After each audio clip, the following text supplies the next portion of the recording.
ganon. Nag-world tour kayo eh. So kailangan may world entrance. Okay, Makina, are you ready for your question? Yes. Okay, your question. From Jana Narido, out of all the songs that you performed during the world tour, what was your most favorite and why? My favorite song to perform is Pantropico. Pantropico is my baby.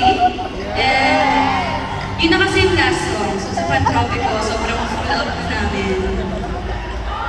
Pantropico.